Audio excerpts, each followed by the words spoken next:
आज बाला चतुर्दशी, सद्बिउ छर्ने दिन। आजको दिन दिवंगत हुनुभएका पितृहरूको नाममा दीपदान गरेर बाला चतुर्दशी पर्व मनाइन्छ।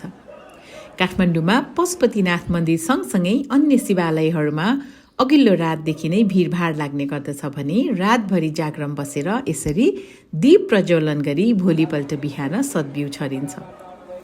सुरुमा सद्बिउ छर्दै मृगस्थलीमा रहेका गणेश मन्दिरको नजिक आइपुगेपछि गणेशको शिलालाई हल्लाउँदै ठूलो स्वरले दिवंगत आत्माहरूले पाउने गरी सन्देश पुर्याउन अनुरोध गरिन्छ।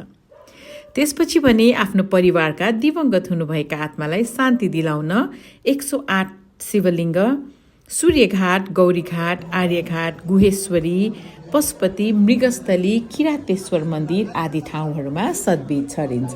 यसै बाला चतुर्दशीको बारेमा रहेको एउटा किम्वदन्ती म आज हजुरहरूलाई सुनाउनेछु। बागमती किनारको मृगस्थलीमा भगवान शिव मृग रूप धारण गरेर विहार गर्न आउनुभएको थाहा पाई त्यस मृगरूपी शिवलाई चिन्न पार्वतीले विभिन्न किसिमका बिउ छरेको र ती बिउ उम्रेपछि हरियो भएपछि मृगहरू आउँदा उक्त मृगको बथानमा भगवान शिवलाई पार्वतीले चिन्नु कैलाश लग्नु भएको थियो।